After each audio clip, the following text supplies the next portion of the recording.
Hi hello నమస్తే welcome to our channel Godavari brothers. ఈరోజు మనం future of caste and crew of Devara గురించి చూద్దాం.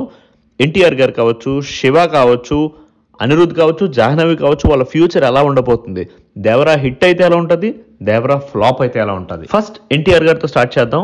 ఎస్ఎస్ రాజమౌళి గారితో చేసిన ఏ సినిమా తర్వాత వచ్చే హీరోకైనా ఉండే ఒక అతి పెద్ద ప్రాబ్లం ఎస్ఎస్ఆర్ కర్స్. ఈ ఎస్ఎస్ఆర్ కర్స్ అనేది పెద్ద విషయం ఏం కాదు, ఎందుకంటే ఒక పెద్ద సినిమా హిట్ అయిన తర్వాత దాని తర్వాత వచ్చే సినిమాలు ఫ్లాప్ అవుతాయి. ఇది రాజమౌళితోనే కాదు, యూజువల్గా ఎలాంటి పెద్ద హీరో ఎలాంటి పెద్ద డైరెక్టర్తో అయినా యూజువల్గా రిపీట్ అయ్యే ఫార్ములా ఇది.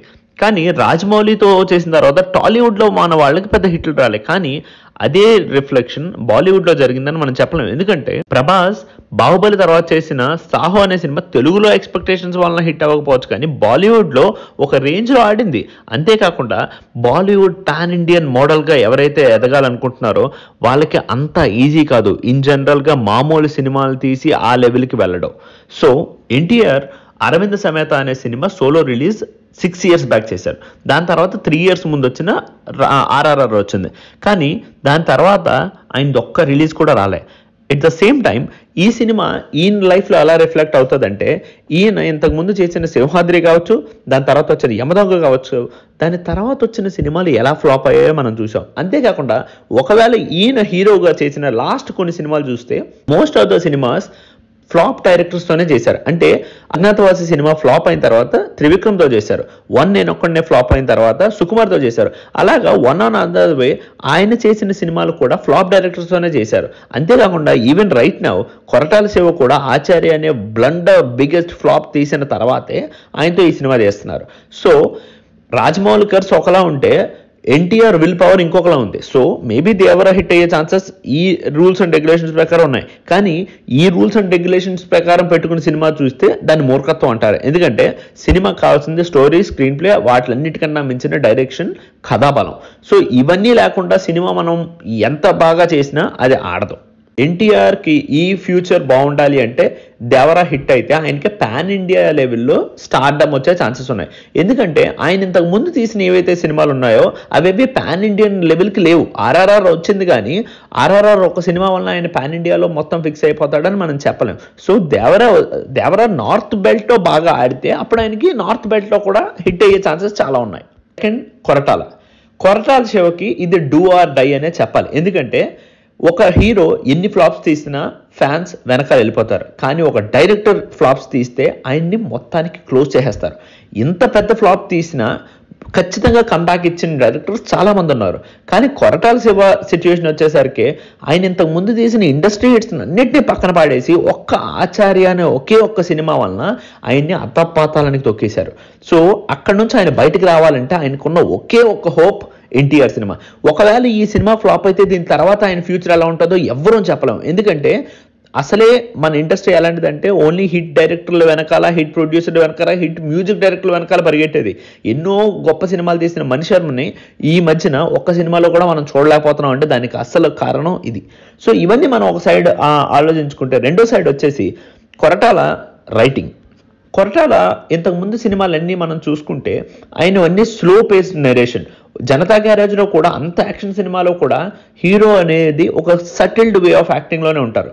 రెండో సైడ్ వచ్చేసి ఆయన చుట్టూ ఉన్న కాంట్రవర్సీస్, శ్రీమంతుడు సినిమా ఒకరిదని, అలా ఆఖరికి భరత్ నేను సినిమా కూడా ఎక్కడి నుంచో కాపీ అని, ఇలాంటివి ఎన్నో రూమర్స్ వచ్చాయి. ఇవన్నీ ఎలా వచ్చినా సినిమా ఆడితే ఆడినట్టు, కానీ ఆచార్య అనేది ఈయనకు ఒక పెద్ద దెబ్బ తగిలింది. ఇప్పుడు ఈయన ఆచార్య నుంచి బయటికి రావాలన్నా, ఈయన ఫ్యూచర్కి మంచి గ్రీన్ సిగ్నల్ ఉండాలన్నా దేవరా సినిమా హిట్ అవ్వడం చాలా ఇంపార్టెంట్. కానీ ఇక్కడ కూడా కొన్ని ఫ్లాస్ కనబడుతున్నాయి. దేవరా సినిమా స్టార్ట్ చేసేటప్పుడు వాళ్ళు 2 parts అనుకోలేదు, సింగిల్ పార్ట్ అనుకున్నారు. అంటే స్టార్టింగ్లోనే వాళ్ళ ప్లానింగ్లో కొంచెం లెఫ్ట్ అండ్ రైట్ ఉందని క్లియర్గా కనబడుతుంది. మేబీ వాళ్ళు ముందే క్లియర్గా ప్లాన్ చేసుకుంటే 2 parts అయ్యేవి కాదేమో. ఇప్పుడు పుష్ప, KGF, బాహుబలి ఇవన్నీ ఎలా అయితే స్టార్టింగ్లోనే 2 parts ఉంటాయి అని క్లియర్గా అర్థం చేసుకున్నారో, దేవరా అలా అర్థం చేసుకోలేదు. దేవరా ప్రొడక్షన్ అవన్నీ స్టార్ట్ అయిన మిడిల్లో ఒక టైంలో అర్థం చేసుకున్నారు, ఓకే స్కేల్ చాలా పెద్దది ఇది, కానీ స్కేల్ చాలా పెద్దది, క్యారెక్టర్స్ చాలా స్ట్రాంగ్వి అని తెలిసిందంటే వాళ్ళు ముందుగానే ఇంకా ప్లాన్ చేసుకుంటే మేబీ ఇదంతా సింగిల్ స్టోరీలో అయిపోతుంది అని తెలిస్తే ఒక ఆడియన్కి ఖచ్చితంగా Part 2 వరకే వెళ్ళే ఛాన్సెస్ చాలా తక్కువ ఉంటాయి. ఎందుకంటే ఎంతో పెద్ద సినిమాలు కొన్నిసార్లు నచ్చక జస్ట్ ఫస్ట్ పార్ట్లోనే ఆగిపోయిన తరుణం లాస్ట్ 3 years చాలా చూసాం మనం. కమింగ్ టు అనిరుద్, అనిరుద్ధ్ కూడా ఈ ఫ్యూచర్కి చాలా ఇంపార్టెంట్. ఎందుకంటే ఆయన ఆబ్వియస్గా హిందీలో కొన్ని సినిమాలు చేసి ఉండొచ్చు, తెలుగులో కొన్ని సినిమాలు చేసి ఉండొచ్చు, తమిళ్లో కొన్ని సినిమాలు చేసి ఉండొచ్చు. కానీ ఆయనకు ఒక పాన్ ఇండియన్ లెవెల్లో ఒక వైబ్ రావాలన్నా యాక్చువల్గా పాన్ ఇండియా కన్నా తెలుగులో ఆయన బాగా సెటిల్ అవ్వాలి అంటే, ఎందుకంటే తెలుగులో ఆయన చేసిన అజ్ఞాతవాసి సాంగ్స్ చాలా బాగుండొచ్చు కానీ హిట్ అవ్వలే.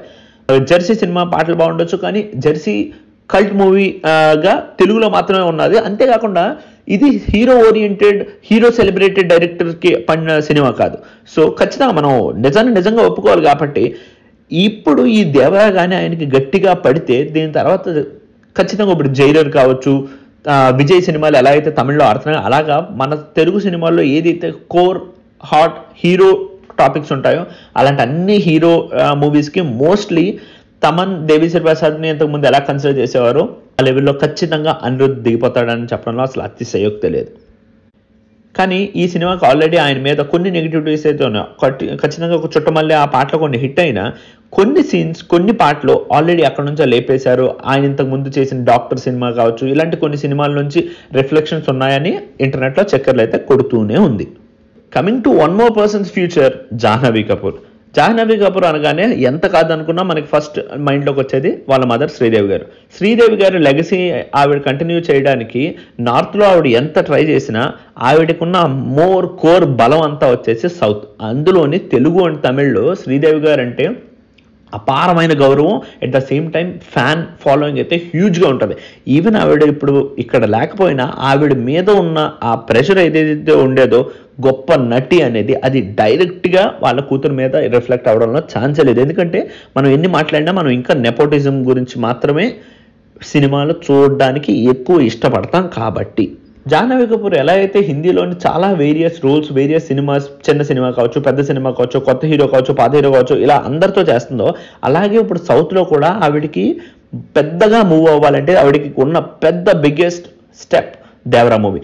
దేవరా మూవీ కానీ హిట్ అయితే మోస్ట్లీ గ్లామర్ వైజ్ కావచ్చు ఆర్ యాక్టింగ్ వైజ్ కావచ్చు, ఈ రెండిట్లో ఏ యాంగిల్లో అయినా ఆవిడ ముందుకెళ్ళే ఛాన్సెస్ ఉన్నాయి అంటే దానికి ఉన్న బిగ్గెస్ట్ పెద్ద పడవ ఖచ్చితంగా అది దేవరా సినిమాయే. సో దేవరా సినిమాలో ఇన్ని అప్స్ అండ్ డౌన్స్ ఉండగా కాపీ టెన్షన్స్ కావచ్చు, మ్యూజిక్ నేమో ఆల్రెడీ ఇంతకుముందు చాలా చోట్ల విన్నామని కావచ్చు, అసలు శివగారి లైఫ్ అయితే కంప్లీట్గా అప్ సైడ్ డౌన్ ఉండడానికి ఈ టైంకి కారణమైన ఆచార్య కావచ్చు. ఇంకొకటి పెద్ద విషయం ఏంటంటే మామూలుగా రాజమౌళితో చేసిన తర్వాత సినిమాలు ఫ్లాప్ అయ్యే ఛాన్సెస్ ఉన్నాయన్న మాటకి డైరెక్ట్గా ఇంపాక్ట్ ఎక్కువ పొందింది కొరటాల శివ. ఎందుకంటే ఆర్ఆర్ఆర్ సినిమాలో చేసిన ఇద్దరు క్యారెక్టర్స్, రామ్ చరణ్ కావచ్చు, ఎన్టీఆర్ కావచ్చు. రామ్ చరణ్ నెక్స్ట్ సినిమా ఆచార్య, ఈయన director. NTR next cinema Devara director కూడా ఈయనే. సో ఈయన మీద పడిన నెగిటివిటీ కావచ్చు, ఆ ప్రెషర్ కావచ్చు, ఎమోషనల్లీ ఎంత హుక్ చేయాలనుకున్నా, ఎంత కాదన్నా కొంచెం అయినా ఆ ఇంపాక్ట్ పడుతూనే ఉంటుంది. కానీ ఇంటర్నెట్లో ఇప్పుడు తిరుగుతున్న విషయం ఏంటంటే ఆచార్య లుక్స్కి సిమిలర్గా ఉన్నాయని. అదైతే చాలా పెద్ద కమెంట్ అనే చెప్పాలి. ఎందుకంటే ఇలాంటి కమెంట్లు మన మీద పడుతుంటే మనం రిఫ్లెక్ట్ చేసుకోవడానికి ఓన్లీ మనకి ఉండే ఆన్సర్ స్క్రీన్ మీద ఎలా చూపిస్తున్నామని. కానీ ఇక్కడ స్క్రీన్ మీద చూపించడానికి కూడా విషయం దెబ్బపడేలా ఉంది. ఎందుకంటే చాలా సీన్స్లోని ఆచార్యలో రామ్ చరణ్ ఎలాంటి పోజెస్ అయితే ఇచ్చారో సిమిలర్ పోజెస్ని దేవరాలో ఎన్టీఆర్ కూడా ఇచ్చారు. సో ఇలాంటి విషయాలు కూడా మనం కొద్ది గొప్ప చూసుకోవాల్సిందే. అంతేకాకుండా చాలామంది ఏమంటున్నారంటే ఆచార్య స్టోరీనే కొంచెం లెఫ్ట్ అండ్ రైట్ చేసేసి దేవరా తీస్తున్నారని. సో ఇది కానీ నిజమైతే మాత్రం దేవరా సినిమా అతపతారానికి వెళ్ళిపోవడంలో ఛాన్సే లేదు. ఎందుకంటే స్టోరీ ఎంత బాగుండదో స్క్రీన్ ప్లే, డైరెక్షన్ బట్టి సేమ్ స్టోరీని చాలాసార్లు చేంజ్ చేసి కొత్త స్టోరీగా కూడా ప్రజెంట్ చేసే ఛాన్సెస్ ఉన్నాయి. సో ఇంతకుముందు గుడుంబ శంకర్, ఆట ఇలాంటి చాలా స్టోరీస్, అంతేకాకుండా చాలా సీనివైట్ల స్టోరీస్ కూడా ఇలాగే సేమ్ స్టోరీ టెంప్లెట్ని డిఫరెంట్ యాంగిల్లో ప్రజెంట్ చేసి హిట్ అయిన ఛాన్సెస్ ఉన్నాయి. అంతేకాకుండా ఒక ఇంటర్వ్యూలో రామ్ గోపాల్ వర్మ కూడా చెప్పారు, నేను సేమ్ స్టోరీ ఫ్లాప్ అయిన దాన్ని కొద్ది గొప్ప చేంజెస్ చేసి మళ్ళీ సినిమా తీస్తే అది హిట్ అయ్యింది అని. సో ఆచార్య స్టోరీనే మళ్ళీ అటు ఇటు చేసి ఇందులో హిట్ చేస్తారా, లేకపోతే ఇది కంప్లీట్గా కొత్త స్టోరీయా అనేది మొత్తం సినిమా చూసాక తెలుస్తుంది. సో అదండి ఈరోజు టాపిక్. ఈ ఫ్యూచర్ ఎలా ఉండబోతుందో ఈ వీకెండ్ అర్థమైపోతుంది. ఇంకో సెషన్తో మళ్ళీ కలుద్దాం. నమస్తే.